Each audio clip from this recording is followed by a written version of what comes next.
Welcome to AKM kitchen. So ఈరోజు నేను మీకు వితౌట్ ఓవెన్ ఎగ్ పోప్ ఎలా చేయటం చూపిపోతానండి. దీనికి కావాల్సిన పదార్థాలు ఏంటి అని చూపిస్తాను. నేను ఆల్రెడీ ఒక 2 కప్స్ నేను మైదా పిండి కలిపెట్టుకున్నాను. ఆల్రెడీ నేను చపాతీ పిండి లాగా దీన్ని కలిపెట్టుకున్నాను. దీన్ని కలిపేటప్పుడు మీకు 1 స్పూన్ గీ వేసుకోండి, దీనికి మంచిగా ఉంటుంది. కలిపెట్టుకున్న తర్వాత ఒక 2 స్మాల్ మీడియం ఆనియన్ కట్ చేసి పెట్టుకుంటా, ఒక 2 పచ్చిమిర్చి, ఆల్రెడీ నేను కారం పెడుతున్నాను కాబట్టి 2 పచ్చిమిర్చి పెట్టుకుంటా, కొత్తిమీర, ఒక ఎగ్, 1/2 స్పూన్ అంత కారం, 1/2 స్పూన్ అంత గరం మసాలా, చిటికి అంత చాట్ మసాలా, ఒక చిటికి అంత ఇంగువ, ఒక 1/2 స్పూన్ అంత జింజర్ గార్లిక్ పేస్ట్, సో ఒక 1/2 స్పూన్ అంత ధనియాల పౌడర్ పెట్టుకున్నాను నేను ఇక్కడ. సో రండి ఎలా చేయడం చూపిస్తాను. నేను కడాయి పెట్టుకున్నానండి. కడాయి వేడైంది. ఒక 2 స్పూన్ ఆయిల్ వేసుకుంటాను నేను.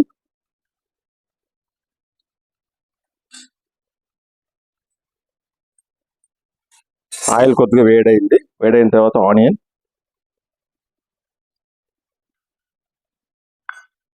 పచ్చిమిర్చి దీంట్లోనే యాడ్ చేసుకుంటున్నాను. ఇది 2 కొంచెంగా కలర్ చేంజ్ అవ్వాలండి. కొంచెం బ్రౌన్ కలర్ వచ్చిన తర్వాత మిగతా ఇంగ్రీడియంట్స్ యాడ్ చేస్తాను. ఒక 2 మినిట్స్ తర్వాత నేను మీకు మళ్ళీ చూపిస్తానండి. ఇప్పుడు ఆనియన్ బ్రౌన్ అయిపోయిందండి. నేను ఇప్పుడు ఈ masala plus ginger garlic paste అన్ని యాడ్ చేసుకుంటున్నాను దీంట్లోనే.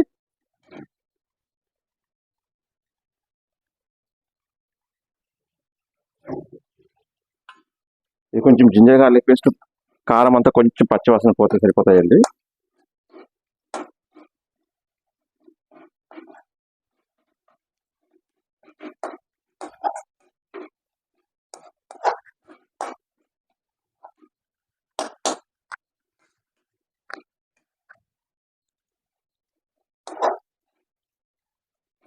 సో ఇది కొంచెం పచ్చివాసన పోయింది. ఇప్పుడు పచ్చివాసన పోయినట్టు కొంచెం టేస్ట్ తగినంత ఉప్పు,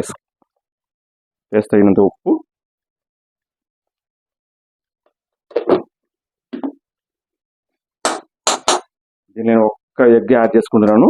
నేను తక్కువ చేస్తున్నాను కాబట్టి 1 ఎగ్ యాడ్ చేసుకున్నాను. కొంచెం ఎక్కువ చేసేసుకుంటే మీరు 2 ఎగ్స్ యాడ్ చేసుకోవచ్చు. మంచి కలబెట్టుకోండి. ఇది మంచి ఎగ్ మంచి విడివిడిగా అవ్వాలి. ఇది టేస్ట్ తగ్గుంటే బాగుంటుంది.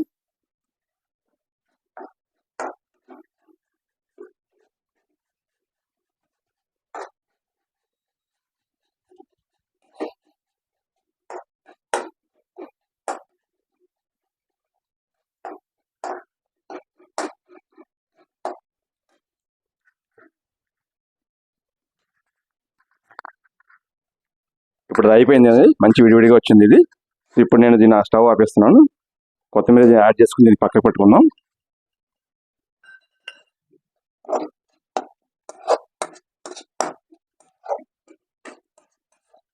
అయిపోయిందండి. నేను పక్కకు పెట్టుకుంటాను.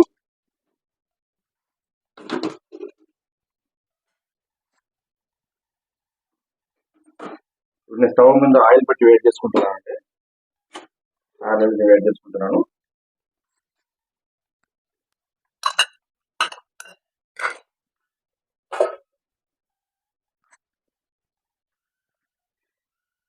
ఇప్పుడు సపరేట్గా ఒక బౌల్ తీసుకున్నానండి, చిన్న బౌల్. దీంట్లో 2 స్పూన్ గీ, 1 స్పూన్ ఆయిల్ వేసుకున్నాను. దీంట్లో 1 స్పూన్ రైస్ పౌడర్ తీసుకున్నాను. మీకు రైస్ పౌడర్ యాడ్ చేసుకోవాలి. దీనికి వేరే పౌడర్ యాడ్ చేసుకోవద్దండి. రైస్ పౌడర్ ఉంటేనే బాగుంటుంది దీనికి. ఎందుకంటే మీకు లేయర్గా రావాలి కాబట్టి గీ అండ్ రైస్ పౌడర్ 2 యాడ్ చేస్తే మీకు పప్స్ లేయర్గా మంచి లేయర్గా వస్తుందండి. దీన్ని కలపెట్టి పక్కకు పెట్టుకుంటాను నేను. మిక్స్ అయిపోయిందండి. ఇది మంచి లంప్స్ లాగా మిక్స్ చేసుకోవాలి. నేను దీన్ని పక్కకు పెట్టుకుంటాను. ఇప్పుడు పక్కకు పెట్టుకుని ఆల్రెడీ నేను మిక్స్ చేసుకుంటాను పిండిని. ఇంకొకసారి మంచిగా మిక్స్ చేసుకోండి. మిక్స్ దీని మినిమం 5-6 పీసెస్ రావాలంటే మీకు చపాతీ లాగా పెట్టుకోండి. ఒక 5-6 ముద్దలు చేసుకోండి. ఈ సైజు మీకు ఎంత సైజు కావాలో అంత సైజ్ చేసుకోండి మీరు. అంటే మీకు 5-6 లేయర్ వస్తేనే మీకు పప్స్ అనేది మంచి లేయర్ ఫామ్ అవుతుంది. లేదంటే మీకు అంత లేయర్ రాదు.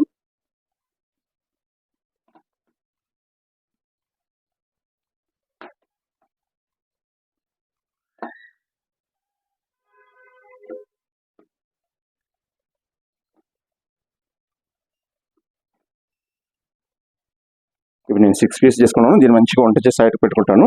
ఇది అన్ని చపాతీలాగా అట్టుకోవాలండి. చపాతీలాగా మేము పట్టేసుకొని మీకు తర్వాత చూపిస్తాను మీకు.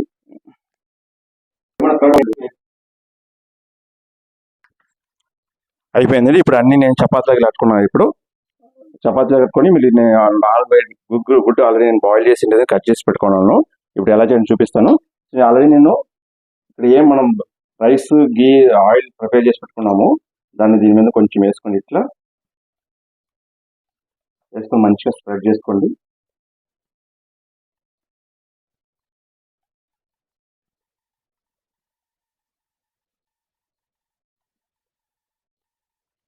ఎక్కువ వేయద్దండి, మళ్ళీ సైడ్కి అంతా స్ప్రెడ్ అయిపోతుంది. అది ఇలా వేసుకొని మనం ఇలా స్ప్రెడ్ చేసుకోవాలి. మళ్ళీ దీనిపైన మీరు సేమ్ ఫస్ట్ లేయర్ ఎలా చేశారో అలాగే గీని యాడ్ చేసుకోండి. ఇలాగ అన్ని స్ప్రెడ్ చేసుకోండి. మీరు అన్ని నేను 6 పీస్ చేసుకున్నానండి. మీరు 5 to 6 పీస్ ఉంటే మీకు లేయర్ అనేది మంచిగా ఫామ్ అవుతుంది. కాబట్టి నేను 6 పీస్ చేసుకున్నాను ఆల్రెడీ. దీన్ని అన్ని అయిపోయిన తర్వాత మీకు చూపిస్తాను. నేను ఒకసారి ఇప్పుడు అయిపోయిందండి. నేను అన్ని పీసెస్ దీనిపై లేయర్ లాగా పెట్టుకున్నాను. దీన్ని కొద్దిగా మీరు ఎక్కువ లావు ఉండకూడదు, ఎక్కువ మీకు సన్నగా ఉండకూడదండి. పప్స్ ఎందుకంటే పప్స్ సరిగ్గా లేయర్ ఫామ్ అవ్వదు.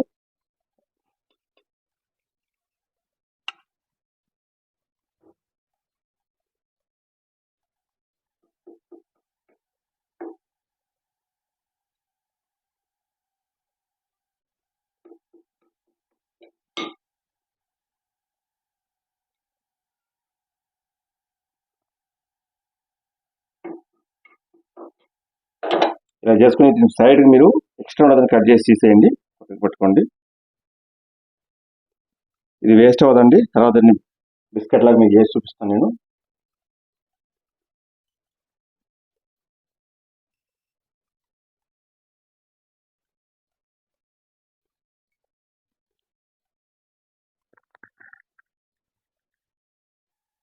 సో అయిపోయిందండి.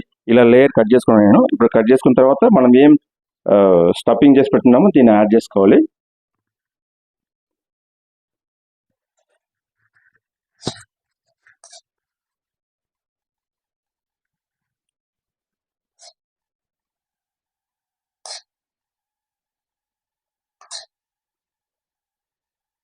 ఇది ఒక పక్కగా పెట్టుకోండి, మధ్యలో పెట్టద్దని, ఎందుకంటే ఫోల్డింగ్ చేయాల్సి వస్తాయి.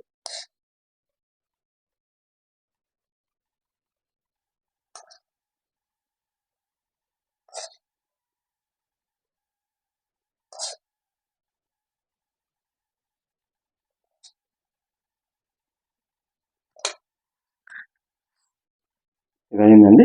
ఇది అయిన తర్వాత దీనిపైన ఎగ్ యాడ్ చేసుకోండి.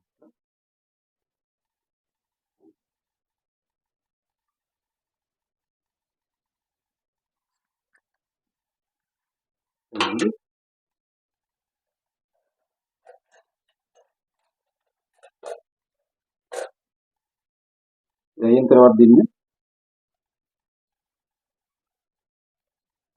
లేయర్ ఇలా ఫోల్డ్ చేసుకోండి. ఫోల్డ్ చేసుకున్న తర్వాత ఒక ఫోర్క్ తీసుకొని మీరు దీన్ని ఫస్ట్ నుంచి కటింగ్ చేసుకోండి. దీన్ని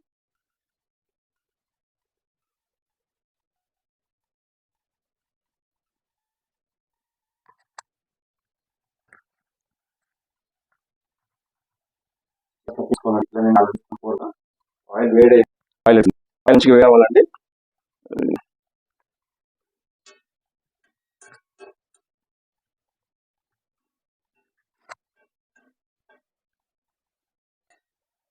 సో వేడి ఎగ్ పఫ్స్ రెడీ అయిపోయిందండి, వితౌట్ ఓవెన్.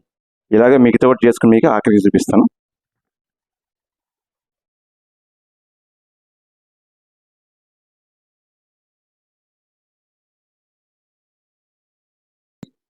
వితౌట్ ఓవెన్ లేయర్గా ఉండే ఎగ్ పఫ్స్ రెడీ అయిపోయిందండి.